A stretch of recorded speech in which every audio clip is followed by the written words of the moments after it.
अब जैसे यहाँ पे क्या लिखी थी, यदि एक बेलन की त्रिज्या, देखिए क्या कहा कि बेलन की त्रिज्या 50% कम कर दी गई तथा ऊंचाई को 50% बढ़ा दिया गया तो बेलन का आयतन पर क्या प्रभाव पड़ेगा, यह कहेगा कि कितना घट जाएगा, यह कहेगा कितना बढ़ जाएगा, है ना।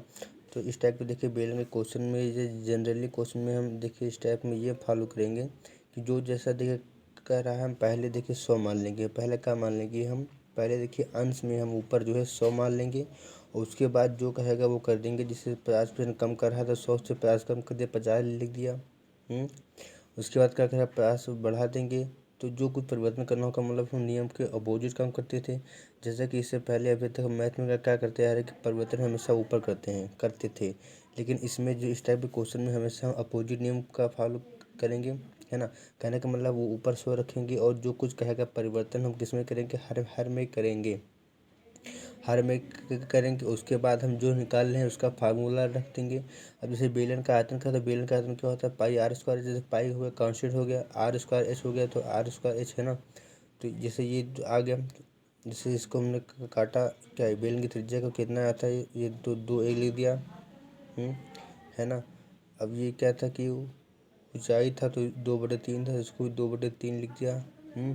जैसे था मतलब 100/50 तो इसको 2/1 लिख दिया, इसको 2/3, तो 2/3 लिख दिया। हमको निकालना है बेलन का आयतन। तो बेलन का आयतन क्या होता है, पाई आर स्क्वायर एच, तो r square h, r square into h होता है। तो 2 दूना 4 दूनी 8 हो गया, और एक का स्क्वायर इंटू 3, एक का स्क्वायर इंटू 3 3 आ गया। तो 8 से मतलब हमको देखना कि आप खुद अब यहाँ पे देख रहे हैं कि क्या हो रहा है, कमी हो रही कि वृद्धि हो रही। देखिए 8 से 3 हो रहा है, मीन्स कमी हो रही।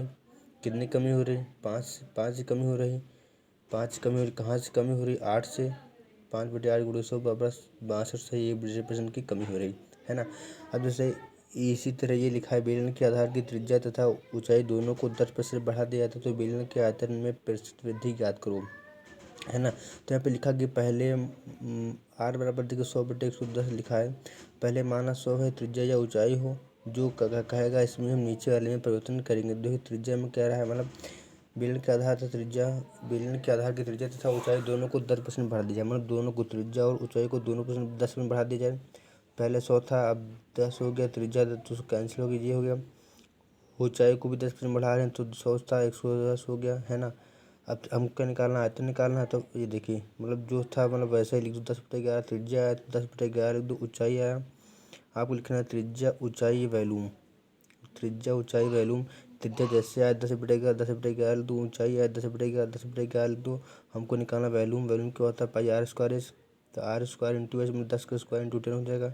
इसी तरह यहाँ पे हो जाएगा। तो वही तरह यहाँ पे ये लिख दिया है ना, आर स्क्वायर से। अब यहाँ से हमने देखा कितने की वृद्धि हो रही, प्लस 331 की वृद्धि हो रही, कहाँ से हो रही, 1000 से हो रही।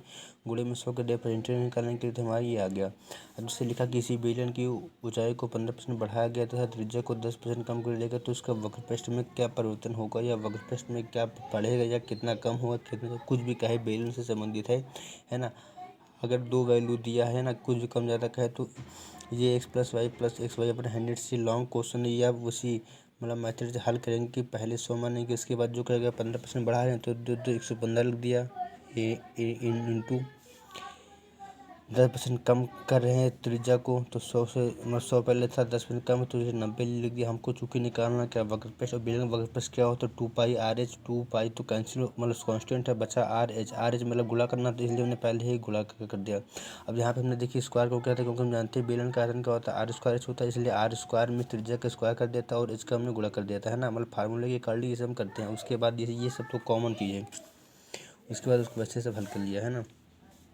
अब जैसे ये लिखा कि एक बेलन की त्रिज्या 50% कम तथा ऊंचाई को 60% बढ़ा दी जाए तो बेलन के आयतन में कितना प्रतिशत कम होगा। बस कुछ नहीं, जो कुछ कहे बस तुरंत आप 100 मानो, 50% कम करा तो 50 लग गया, 100 से 50 माइनस किया 50 लग गया, 2/1 आ गया। इसमें कह रहा है ऊंचाई को 60%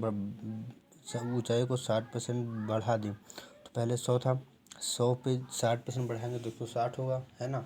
जिससे अगर कोई कहे कि 40% कमी आ गई तो 100 से 40 कम कर देंगे, कितना हो जाएगा 60 हो जाएगा ना। जो कुछ कहेगा 100 से 40 घटा देंगे कितना हो जाएगा। तो कह रहा ऊंचाई को 60% बढ़ा दिया, मतलब 100 था 60% बढ़ाएंगे तो 160 हो जाएगा, है ना। उसके बाद यहाँ पे हमने काटा कितना 5/8 आ गया। हमको निकालना आयतन r square h, r square into h होता है, आर स्क्वायर 2 दूना 4 डायरेक्ट आप डायरेक्ट कर लीजिए, आर स्क्वायर इंटू एच होता है। तो 2 दूना 4 पंचे 20 ये देखिए लिख दिया। 1 का स्क्वायर गुणे 8 8 आ गया। यहाँ से कितना वृद्धि हुई 12, वह आंसर आ गया सब। लेकिन अगर आयत की बात आएगी, देखिए आयत में देखिए हम मेन बात है इसको में हम देखिए हम डायरेक्ट मान कर हल करेंगे, है ना। इसमें देखिए हम डायरेक्ट जो कहेगा हम डायरेक्ट गुणा कर देंगे और इसमें हम 100 को बेस मानेंगे, है ना। चलिए देखते हैं। जैसे लिखा कि फर्स्ट टाइप हमारा कि आयत की दोनों भुजाओं में वृद्धि या कमी होने पर क्षेत्रफल में क्या परिवर्तन होगा। क्या फर्स्ट टाइप हमारा क्या है कि आयत की दोनों भुजाओं में एक में कमी होगी, एक में वृद्धि। जैसे आयत की लंबाई में वृद्धि होगी तो चौड़ाई में कमी होगी, चौड़ाई में कमी होगी तो लंबाई में वृद्धि होगी। तो इसके आयत पर क्षेत्रफल पर क्या प्रभाव पड़ेगा, हम ऐसे सवाल को हल करेंगे। तो इसमें थी मैंने बताया आपको डायरेक्ट हल करेंगे। यहाँ क्या है लंबाई में 5% की कमी, लंबाई में 5% कमी तो बोले तो 95, चौड़ाई में 25% की वृद्धि, है ना। अब जो क्वेश्चन पढ़ के बता दूं आपको, एक किसी आयत की लंबाई में 5% की कमी कर दी जाए और चौड़ाई में 25% की वृद्धि कर दी जाए तो आयत के क्षेत्रफल में क्या परिवर्तन होगा। तो यहाँ पे क्या है लंबाई में 5% की कमी तो 95 वृद्धि मैंने बताया था आपको डायरेक्ट, है ना। और 25% की वृद्धि तो 125/100 जो कुछ आता है। ये देखिए अगर जो कुछ भी आता है अगर 100 से ऊपर आप खुद दिखाई दे रहा है तो कितना ज़्यादा है, में से 19.75 की वृद्धि होगी। अगर जैसे मान लो यहाँ पे अगर 84 आता, मान लो अगर मान में कितना 84 आता तो हम जानते हैं, है ना। देखिए यहाँ पे लिखा 84 से मान लो आता तो जो वृद्धि कमी देखेंगे वो 100 को बेस मान कर ही काम करेंगे। अगर 84 से मान आता तो 100 से हम देखेंगे मतलब 100 से कितना कम है तो 16%, तो 16% आंसर होता। अब जैसे यहाँ पे लिखा लंबाई को 25% की वृद्धि कर दिया, आयत की चौड़ाई को 25% की कमी कर देगा तो आयत के क्षेत्र में क्या फर्क पड़ेगा। 25% की वृद्धि किया तो 125 लिख दिया गुणे 25% कमी किया तो 75 दिया बटे 100। यहाँ से कितना आ गया 93.75। अब ये आया है, अब 100 से कम आया है ना। तो इसमें थोड़ा सा आयत में ये ध्यान देना आपको कि जैसे कम आया है तो 100 से घटा के देख लेंगे इसको, जितना आएगा ये हमारा आंसर होगा, ना कि ये, है ना। अब जैसे अगर अगर आयत किसी एक भुजा में वृद्धि या कमी होने पर दूसरी भुजा में कमी प्रतिशत वृद्धि या गति ज्ञात करना है। मतलब किसी आयत की एक भुजा में कमी या वृद्धि होगी तो दूसरी भुजा में मतलब क्या करना पड़ेगा कि उसका जो है आयत का वैल्यूम है आयत का जो क्षेत्र आयत का जो क्या है आयतन है या जो क्षेत्रफल है वो कोई आयत का क्षेत्रफल जो होता है ना, हाँ, तो आयत का क्षेत्रफल में कोई परिवर्तन ना हो। मतलब आयत की लंबाई में कुछ वृद्धि होगी, है ना, ये कमी होगी तो अगली भुजा में क्या कमी या वृद्धि करेगी उसका में कोई मान में चेंज ना हो। अब जैसे क्वेश्चन यहाँ पे लिखा कि एक किसी आयत लंबाई को 20% की वृद्धि कर दे तो चौड़ाई में कितने %, मतलब जब लंबाई में वृद्धि किया है तो चौड़ाई में ऑटोमेटिक कम करनी पड़ेगी। तो हमको ये कह रहा है कितनी कमी तो चौड़ाई में कितनी % कमी करनी पड़ेगी जिससे आयत का क्षेत्रफल अपरिवर्तित रह जाए, कोई प्रभाव ना पड़े। तो यहाँ पे देखिए इस टाइप के क्वेश्चन कैसे हल करेंगे। अब अगर ऐसा होगा तो जैसा कह रहा है वैसे तुरंत लिख दो आप डायरेक्ट में, क्योंकि हमने बताया आपको आयत में क्या कहते हैं डायरेक्ट काम करते हैं। इसमें तो और ही डायरेक्ट है। 20% की वृद्धि हुई तो पहले 20 लिखो फिर बट्टे 120 लिखो, है ना, गुणे में 100 कर दिया तो ये कितना आ गया 16/3%। मतलब अब इसको डायरेक्ट ही कर लेंगे, इसमें भी ऐसा नहीं करेंगे, 100 नहीं मानेंगे कि जैसे 100 से कम आया है तो कितना आया, इसमें ये नहीं करना। जैसे इसमें क्या करते थे कि 93 आता था तो 100 से घटा के लिए लिखते थे, लेकिन इसमें जो है ऐसा नहीं करने का, जो आया था वही हमारा मान हो जाएगा। कब, जब केवल एक का दिया है दूसरी भुजा में पूछ रहा है कि क्या करना पड़े कि उसका वैल्यू में कोई परिवर्तन ना हो तब, है ना। अब इसे लिखा आयत की चौड़ाई में 25% की कमी कर दी जाए तो उसकी लंबाई में कितना %, जब चौड़ाई में कमी कर रहे हो तो ऑटोमेटिक लंबाई में वृद्धि करना होगा तो वह कितना वृद्धि कर दें जिससे कि उसके क्षेत्र में ना बदले। तो इसमें 25% डायरेक्ट लिख दो। उसके बाद कह रहा कमी कर दें तो 100 से 25 माइनस कर दो, कितना 75 गुणे 100 कर दिया तो यहाँ से कितना कि 33.5% की करना पड़ेगा लंबाई को वृद्धि। हाँ, तो अगर कमी तो 100 से घटा के नीचे लिख दो, अगर वृद्धि तो 100 से बढ़ाकर नीचे लिख दो। अरे वही बात कह रहा है कि कमी 100 से घटा के। हमसे यहाँ पे लिखा कि एक गोले के व्यास में 10% की कमी की गई तो उसकी आयतन में कितने % की कमी होगी, है ना। देखिए 2D के अंतर्गत क्या आता है क्षेत्रफल, या 2D का देखिए हम क्षेत्रफल या परिमाण निकालते हैं। 2D में क्या आता है वृत्त, वर्ग, त्रिकोण आता है जो मतलब समतल पर बनाए जा सकते हैं। आयतन में क्या आता है 3D आता है, बेलन 3D, वृत्त 2D है, गोला 3D है, घन घना पिरामिड, है ना, बेलन गोला घन घना पिरामिड 3D है। तो क्वेश्चन बात करते हैं एक गोले के व्यास में 10% की कमी की गई तो उसके आयतन में कितने % की कमी होगी। तो उसको भी देखिए बेलन की तरह केवल आयत वाला मामला गड़बड़ है। बेलन वाले, घन वाले, गोले वाले ये सब समान है ना। बेलन गोले, घन, कमरे का आयतन होगा। तो इसमें सब समान होगा, केवल आयत का मसला दूसरा है। तो यहाँ पे कह रहा है कि गोले के व्यास में 10% की कमी की गई। तो बेलन में क्या करते थे, बेलन में पहले 100 मानते थे, है ना, पहले माना 100, है ना, पहले माना 100 बेलन सवाल की तरह। हर में जो प्रश्न होगा, हर में जो प्रश्न कहेगा वह करेंगे। तो यहाँ पर क्या कर रहा है, गोले के व्यास में 10% की कमी की गई। तो 100 से मतलब 10% कमी की गई तो 90 लिख दिया। तो यहाँ से कैंसिल करने के बाद जो कट रहा है उन्होंने 10/9 आया। अब हमको उसमें देखा क्या कह रहा है कि उसके आयतन में कितने प्रतिशत कमी की गई।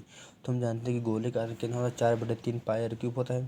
तो ये कैंसिल हो गया बटे r³ अगर कहने का मतलब इसका क्यूब करना है। उसके बाद तो अभी डायरेक्ट जानते ही हैं। अब आप लोगों को क्या इसमें क्या हो रहा है, तो आप खुद देख रहे हैं कि 1000 था, क्योंकि इसमें हम जानते हैं आप उल्टा काम करते हैं, है ना। हर क्वेश्चन में देखिए हम ऐसे करते हैं, लेकिन इसमें ऐसे हर क्वेश्चन में ऐसे कर, लेकिन इसमें ऐसे करते हैं। तो यहाँ पे खुद देख रहे हैं कि 100 से कितना हो रहा है, 100 से 29 में का कमी आ रही है ना। तो कितना कमी हो रही है, 271 कहाँ से, 1000 से, गुणे में 100। तो इतने % कमी आ गई। अब इसे लिखा कि बेलन की किसी बेलन की त्रिज्या में 5% की बढ़ाई की वृद्धि की जाए, ऊंचाई को 10% बढ़ाई जाए, तो बेलन के आयतन में कितने % की वृद्धि होगी। तो ये तो आप जानते ही हो ना। अब जैसे यहाँ पर लिखा है, एक घन की भुजा में 10% की वृद्धि हुई है, तो उसके आयतन में कितने % की वृद्धि होगी। जो कुछ भी दिया रहता है पहले 100 मानो, उसके बाद जो कहे वो हर में कर दो। 10% की वृद्धि कहा, तो इसलिए 110 लिख दिया, बराबर किया 10/11 जो कैंसिल किया कैंसिल आ गया। हमने क्वेश्चन देखा क्या निकालना कि घन का आयतन का तो एक क्यूब होता है, तो इसका क्यूब कर दिया, 10 का क्यूब, है ना, मतलब क्यूब कर दिया तो कितना आया, कितने की वृद्धि हुई, 10 से 1000 से 1331 331 की हुई, कहाँ से, 1000 से, ये हमारा आ गया। अभी लिखा एक हॉल है, कमरे की लंबाई चौड़ाई ऊंचाई क्रमशः 10, 20, 30% घटाई जाए तो कमरे के आयतन में कितने % का परिवर्तन करना होगा। जो कुछ भी कहेगा आप उसको लिख दिए, 100 ऊपर हम लिख देंगे पहले। उसके बाद जो कहेगा कमी तो 90 कर दिया, 20% कमी तो 80 लिख दिया, 10% कमी तो 90 लिख दिया, कैंसिल कर दिया। अब फॉर्मूला देखेंगे, हमको निकालना कमरे का आयतन, है ना। तो L/B/H होता है, तो वही L/B/H कर दिया। उसके बाद ये सामान्य हो गया।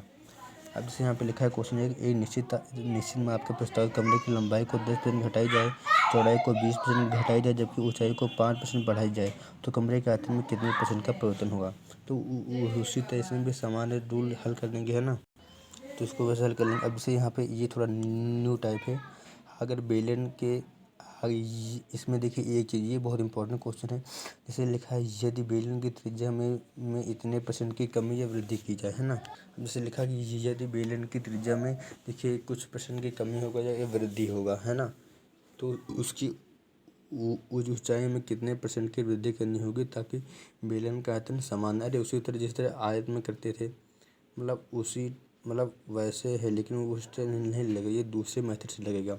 वो आयत वाला सिस्टम पूरा अलग है, बेलन हमारा पूरा मतलब ये ऐसा है। लेकिन बेलन में अगर एक चीज़ दिया होगी, जैसे बेलन की त्रिज्या में देखिए 20% कमी हो रही, यहाँ पे क्या हो रहा है देखिए 25% त्रिज्या की, बेलन की त्रिज्या में 25% की वृद्धि हो रही है। मतलब कभी बेलन की त्रिज्या में वृद्धि हो रही, कभी कमी हो रही है। तो उसकी जिससे भी यहाँ पे क्या हो रहा है कि त्रिज्या में 20% कमी हो रही है, तो हमको ऑटोमेटिक ऊंचाई में वृद्धि करना होगा। भाई क्वेश्चन क्या कर रहा है, यदि बेलन की त्रिज्या में 20% कमी हो जाती है, तो उसको ऊंचाई में कितने % वृद्धि करनी होगी ताकि बेलन का आयतन परिवर्तन न रहे। देखिए इस टाइप क्वेश्चन करेंगे, जो भी % लिखा है 20% लिखा है, तो उसको 1/5, 20% का मान क्या होता है, 20/100 में 1/5 आ गया। कमी हो रही है तो इसलिए 5 से 1, है ना, 4 हो गया। अब बेलन का आयतन जानते क्या होता है, पाई r² होता है, इसी हमने r² कर दिया इसका, जहाँ 25 स्क्वायर कर दिया इसका, मतलब, है ना, 25 16 ये लिख दिया। अभी आप ये आपको याद रखना कि त्रिज्या का उल्टा हाइट होता है, त्रिज्या का उल्टा क्या होता है, हाइट होता है। तो ये 25/16, ये 25/16 आया था, इनका त्रिज्या का उल्टा हाइट होता है, तो 16 मतलब भाई 16 का गुणा इसमें कर दो और 25 से गुणा क्या कर दो इसमें कर दो। हमको है ना क्या देखना कि उसकी ऊंचाई में कितने % की वृद्धि करनी होगी। तो हमने ये बताया कि ये क्या है, त्रिज्या का उल्टा हाइट होता है। तो यहाँ पे अगर कितने % वृद्धि करनी होगी, तो 16 से 25 मतलब कितने % की वृद्धि है यहाँ से, 9 की। कहाँ से वृद्धि हुई, ये 16 से, गुणे में 100, तो इसलिए 56.25 हमारा आंसर आ गया, है ना। उसी तरह ये भी 25% की वृद्धि की है तो 1/4 आ गया। 25% की वृद्धि की है तो 1/4 आ गया। वृद्धि है तो 4 से मतलब 5 हुआ। त्रिज्या का स्क्वायर किया क्योंकि हमने आयतन निकाल लिया, स्क्वायर कर दिया, 4 का स्क्वायर 5 का स्क्वायर, 4 का स्क्वायर 5 पर लिख दिया। समझ आते हैं कि त्रिज्या का उल्टा क्या होता है, हाइट होता है। तो 25 का इसमें कर दिया, 16 का इसमें कर दिया, मतलब जैसे 16/25 लिखा, अब इसका गुणा इसमें कर दो, इसका गुणा इसमें कर दो। ये हाइट, क्योंकि हाइट त्रिज्या का उल्टा होता है। हमको यहाँ देखना था कि ऊंचाई में कितने परसेंट की कमी की जानी चाहिए। मतलब 25 से 16 कितनी कमी हो रही है, 9 की कमी हो रही है। कहाँ से? 25 से, गुणे में 100 कर दिया तो कितना, 36 हमारा आंसर आ गया।